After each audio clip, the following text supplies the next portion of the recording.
Let's get into our first debate now then. Do we need a full national inquiry into grooming gangs? This is after weeks of pressure from the Conservatives and critics like Elon Musk. Labour has announced plans for a national audit into grooming gangs, plus 5 local inquiries. Take a listen. The most important task should be to increase police investigations into these horrific crimes and get abusers behind bars. We will introduce stronger sentences for child grooming, making it an aggravating factor to organise abuse and exploitation. And I can announce new action today to help victims get more investigations and prosecutions underway. Now, the 3-month audit will look at the ethnicity of grooming gangs and their victims. Meanwhile, £5 million is being spent on 5 local inquiries, including Oldham. Now, Labour says that local inquiries can delve into more local detail and deliver locally relevant answers, but this isn't the full national inquiry that people have been demanding, and the Tories say that local inquiries will be wholly inadequate. Let's see. The Home Secretary said nothing in her statement about the powers these local inquiries will have. It seems they will not be statutory inquiries under the 2005 Act.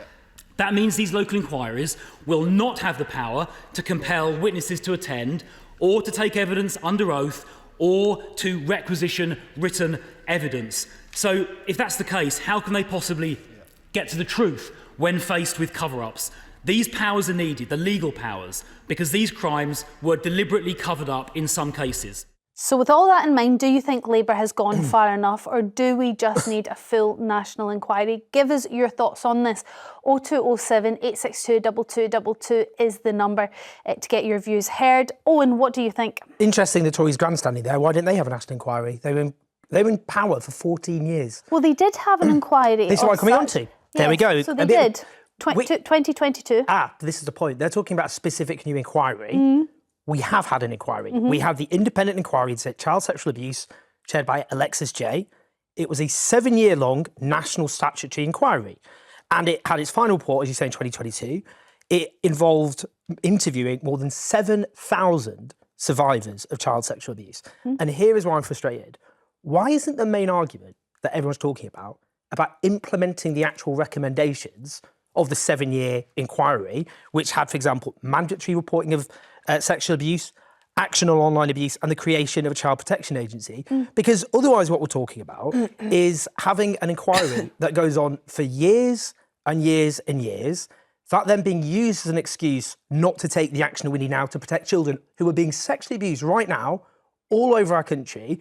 And if you look at the history of inquiries in this country, the Hillsborough disaster, for example, Bloody Sunday, they go on for years. And we need urgent action now. And I don't understand when we have 20 recommendations, which the Conservatives should have implemented and Labour now should be put under pressure to implement, what exactly is the inquiry people are asking for, and what different recommendations do they think it's going to provide? Well, that whole thing was originally Labour's defence into having a national inquiry. They said that what we need now is actions. We had the inquiry. We have now 20 recommendations that have not been put in place for over 2 years. And now's the time for action, not more investigation. Why do you think they seem to have done a bit of a U-turn on that? Look, what Owen thinks and what I think are not important. It's what the victims think, and the victims want a national inquiry. They don't feel their voices have been heard. As we've already discussed, the independent inquiry into child sexual abuse, chaired by Alexis Jay, covered all sorts of child sexual abuse. It didn't specifically cover the grooming gangs, which is what this issue is about. There are still, and Owen's quite right, it's still going on. There are thousands of victims who haven't been spoken to. Maggie Oliver, the Manchester police officer who originally blew the whistle on this, her testimony to that inquiry was cut down to a couple of paragraphs, literally. They didn't listen to what she had to say. That was too wide-ranging to concentrate on the issue we're talking about now. We do need a national inquiry. This is about the victims. In my world, it's not about Elon Musk. It's not about politics, Labour doing this or Conservatives doing that. It's about the victims. There are thousands of them who have suffered the most horrific abuse. Many are still going through that. They're coming face to face with their abusers in these towns still. So I think that's why. And the other point of this, the government support for 5 inquiries. We don't know which areas. They're not going to be statutory, so I don't see the point of that. And it's £10 million funding. That's £2 million an one area, which is nowhere near enough. But the point you just made, that I mean, survivors not being heard. They interviewed 7,000 survivors, but not specifically for these child grooming gangs. Of course, it included grooming. But I guess this is where the other difficulty comes in, because obviously the issue of grooming, of gang-related grooming of children, is a exceptionally serious issue. The facts are that the vast majority of child sexual abuse does not happen in that context. So in this country, so for example, the statistics. But we're not talking about that. But this is the point. This is the point. Because at the moment, the discussion that is focusing on what is 5% of child sexual abuse, in-person child sexual abuse, which is a very important issue that needs to be focused on. To the thousands of children that were abused, this is a very important thing. You can't just say it's only 5%. I didn't say that. It's an extremely serious issue, but all child sexual abuse in this country is deadly serious. Of course it is. And at the moment, we're now being, I'm afraid the coverage is leading people to conclude that this is essentially the main form of child sexual abuse in this country. Okay, and the whole point about this inquiry is it looks at all forms of child sexual abuse. But then you're looking at the PR of it, and I wonder whether actually Dawn has a point here, and you make the point yourself. Whether it's 5%, 10%, 90%, it doesn't really matter. These are still victims, and it's still incredibly important. Actually, we do need a national inquiry. We had a national inquiry into child grooming and sexual exploitation of children, but we need to specify different types because they all come in different forms and they will need different sort of action taken. But that's what the whole point of this inquiry was to do, because what it did is look at all forms of child sexual abuse and come up with specific recommendations that dealt with all of them in the round, but also each type specifically.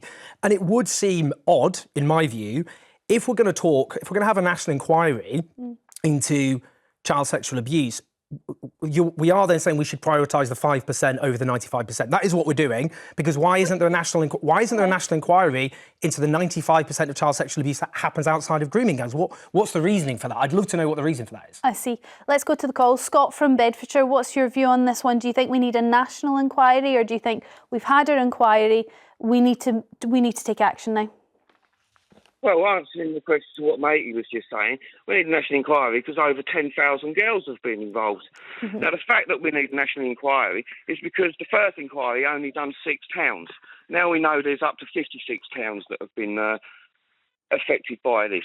So when they done the first one, of the 6 towns that were inquired, only 1 town was found to have this abuse going on. So if you go back to the 56 towns that were inquiring that we now know about, out of all the 6 have been pulled into the courts over it. So why would you not want everyone else to be inquired? You've got MPs, politicians, councillors, care homes, everyone, police taking money in brown envelopes. This all needs to be stopped. There's gold handshakes going on. People have got pensions that they're now retired, living quite happily, knowing what they've done. Of course, there needs to be a national inquiry. Anyone that said there shouldn't be should be ashamed of themselves, especially you, mate. You should take a long look at yourself. Scott, I was actually going to say, firstly, you were making an important point there about the allegations of police corruption. And I think there are very serious questions about police corruption that need to be investigated. The point I was making, Scott, is we have a whole load of recommendations which haven't been implemented, which urgently need to be implemented. And I don't know why the anger isn't focusing on just quickly on that. And the other is the point, in 2023, according to the police data, there were 78,000 children in this country who were sexually abused last year, of which over 4,000 were group-based in-person sexual abuse. Now, all of those are horror stories, but am I going to say to you, Scott, you're a disgrace because you don't want an inquiry into child sexual abuse of the 95% who are abused? Do you want me to say that to you? Scott, just a very quick response from you. I want an investigation into all of it. We had one. We had one. That is the point. We haven't. Yes, we have. No, we haven't. We literally factually had an investigation. No, we haven't. That was such a broad-ranging investigation. But that's what he just said. He said he wants it to all. As Scott has just pointed out, that didn't even cover the areas that we're talking about. But he just said he wants an investigation into all child sexual abuse. It was called the Independent Inquiry into Child Sexual Abuse. Okay, it was Scott, a statutory inquiry. Thank you very much for your call and your passion in your call as well. Joshy in London, what's your view when it comes to a national inquiry? Do you fear maybe it's going to take too long and we're going to take too long to implement some of these actions and recommendations that we already have from Alexis J? Well, good morning, everyone. Just to let you know my background, I'm Pakistani. right? My father was Pakistani. And I can tell you now, Pakistanis have a big problem with grooming. It started off in Pakistan. It's been imported into the UK. And the problem is that first cousin marriage has made a lot of people sick and mentally ill. And the problem we've got with Owen Jones, who's a useful idiot perpetuating this, you're never going to solve something. I'm going to stop you there. Just, it doesn't have to be that personal. I can understand that you might disagree with Owen, but we don't have to make it so personal. Okay, can I just say, I mean, he said slightly inflammatory points, just to quickly just make the point again about statistics, that we know of in 2023, of the group-based child sexual abuse, 83% were white, 2% were British Pakistani men, 2% of Britain's population of Pakistani heritage. A government report in 2020 found that the vast majority of child sexual abuse gangs were made of white men. I would notice, for example... Because the vast majority of this country are white. Yeah, but that's the point. It's in line with the statistics. So why are we... Do we care here about child sexual abuse is the question I'm asking. This is all whataboutery. This is all whataboutery. We are talking specifically about, and Josh made the point, about the child grooming gangs in these particular towns, which even Keir Starmer acknowledged are Pakistani heritage men. Tell me about... Can I ask you a question? Tell me about Walsall. Tell me about Walsall. What happened in Walsall? I don't know what happened in Walsall. Well, that's the problem, isn't it? 21 convicted in a child grooming gang in 2023. All of them were white. But what you're saying here is we only care about child grooming and child sexual abuse if they're Pakistani. No, Owen, how dare you accuse me of saying that? No, I don't think we're accusing. I think that is a conversation that's come up and it's been thrown out there as an accusation as to why it wasn't looked into, that people are worried about being accused of being racist. So and that's why we're in the situation exactly. now. But part of this audit is to look at the ethnicity of both the perpetrators and the victims in order to actually get to the figures which aren't there. But we had this audit last year, and someone just made some very inflammatory claims about British Pakistani men and child sexual abuse. A British Pakistani? Well, he talks about his father, obviously. I mean, he's entitled to say about what he thinks in his own opinions, but I'm just saying what the facts are. And I think what gets frustrating about this conversation is you just talk about the facts and people get very angry at you. And this is what I'm concerned about. Do we care about child sexual abuse in the round? And, of course we do. Then you have to explain, why are we focusing so much on the 2% who are British Pakistani men? Why aren't we talking about all child grooming sexual gangs, which is the issue we're supposed to be talking about? I don't understand what's the objection here. Thank you very much for your call. John from Shropshire, what's your thoughts on this? Hi, good morning to you. I just really feel that we do need a national inquiry because people keep spouting about how much percentage it is with Pakistani grooming gangs, but we don't actually know because we've touched a small number of it.